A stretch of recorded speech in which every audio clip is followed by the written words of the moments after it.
características gerais de um para-brisa. O que você tem que observar em um para-brisa? Minha moto já vem com para-brisa, eu não preciso observar. Precisa, porque o para-brisa também tem um tempo de eficiência e depois de um tempo você vai ter que trocar. E pode ser que você busque outras opções de mercado, as opções que a gente chama de aftermarket, ou pode ser que o para-brisa da sua moto não seja lá grandes coisas e você queira fazer um upgrade. Então é importante que você conheça coisas que são fundamentais para que você determine uma característica interessante sobre o para-brisa. Então, primeira parte, características gerais. Os para-brisas, a primeira coisa que a gente tem que determinar quando a gente fala de características gerais são os materiais. E aí saibam vocês que existem basicamente dois tipos de materiais. Um plástico bem simples, sim, tem para-brisa de plástico, não é tão translúcido e tudo mais. Já vi, é raro, mas a maioria é feita de policarbonato.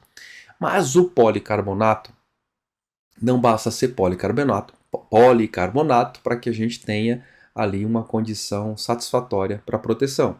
O policarbonato tem que ter uma certa espessura, minimamente de, eu diria que de 5 milímetros para frente, para que ele tenha um coeficiente balístico, para que ele consiga suportar algumas coisas. Então, muita atenção na hora que você vai trocar o para-brisa, na hora que você vai comprar um novo, para que vocês tenham atenção para que esse policarbonato não seja fininho, não seja um policarbonato de 3 milímetros, por exemplo. Tem que ser um policarbonato no mínimo de 6 milímetros para frente. Tá? Angulação é o segundo ponto das características gerais que a gente tem que observar num para-brisa. Angulação, nós temos 3 tipos de angulação. Tá? Um menos angulado. Os para-brisas menos angulados, os para-brisas mais perpendiculares, são esses que têm essa característica aqui. Ó. Eu trouxe aqui uma Africa Twin, e aí, enfim, foi a que eu mais procurei aqui, que chegou próximo daquilo que eu taxo como sendo menos angulado ou perpendicular, tá bom? É um para-brisa que tem essa característica aqui praticamente reto. Então, para-brisa que está sempre numa posição reta, bem reta. Esse não está. Mas, em relação às outras motinhas que eu trouxe para vocês, esse tem uma característica reta, tá bom? Porque esse tipo de para-brisa tem uma função específica. Aí a gente tem os para-brisas, que são os para-brisas mais angulados, são aqueles para-brisas que acompanham a linha geral da moto. Então, ó, um exemplo aqui, a gente tem um para-brisa mais angulado. A gente tem um para-brisa que acompanha a linha geral da moto. Então, geralmente, os para-brisas mais angulados eles estão presentes nas motos esportivas. Elas acompanham a linha de design da moto, tá bom? Aí a gente tem para-brisas que a gente chama de para-brisas aerodinâmicos, que são para-brisas que têm uma inclinação significante, eles têm uma inclinação bem significante, proeminente, e geralmente essa inclinação, esse ângulo, ele invade a região do guidão.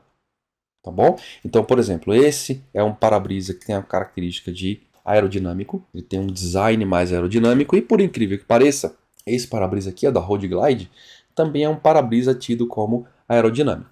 Ele não invade a linha do guidão, mas ele tem uma questão envolvendo o tamanho. Aí a gente tem para-brisas quanto à sua fixação. Fixação a gente tem para-brisas removíveis, esses para-brisas se subdividem em duas coisas, os para-brisas com ferragem, para que você possa fazer, encaixar ele na ferragem, parafusar, trocar, enfim, e o para-brisa que vai direto na carenagem e é somente parafusado, ok? Aí a gente tem os para-brisas fixos, esses não saem de jeito nenhum, é claro, eles saem se você soltar, fizer soltura, parafuso e tudo mais, como é o caso, por exemplo, desse para-brisa aqui, ó, da Harley, é um para-brisa fixo, ele não sai, e a gente tem os para-brisas que são ajustáveis, e esses são os melhores. Os para-brisas ajustáveis são aqueles para-brisas que fazem o ajuste da altura de maneira automática ou manual. Então a Goldwing, por exemplo, e outras motos, as BMWs, enfim, algumas motos fazem esse ajuste de forma automática ou manual. Tem moto que você vai lá e com as duas mãos solta e abaixa o para-brisa e regula. Então, de longe, Esses para-brisas, os ajustáveis, são os melhores, né? Se você puder encontrar um para-brisa que seja ajustável para colocar na sua moto, essa é a melhor configuração, tá bom? A parte que eu pergunto, para que os para-brisas servem? E aí, a primeira pergunta, a primeira resposta, na verdade eu diria a primeira e a segunda resposta, ao segundo às vezes, a primeira resposta é, para proteger.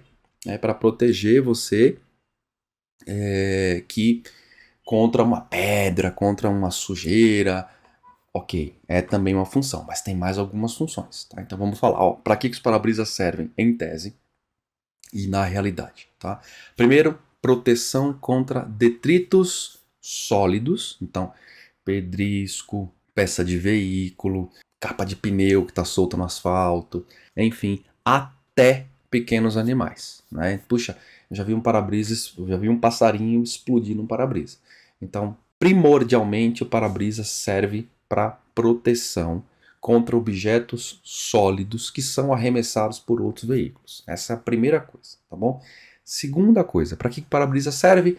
Conforto térmico. Então, frio, chuva, golpes e rajadas de vento frontal, até uma sensação mais incômoda de calor, um golpe de vento quente, o que é comum em algumas regiões, mas não inviabiliza.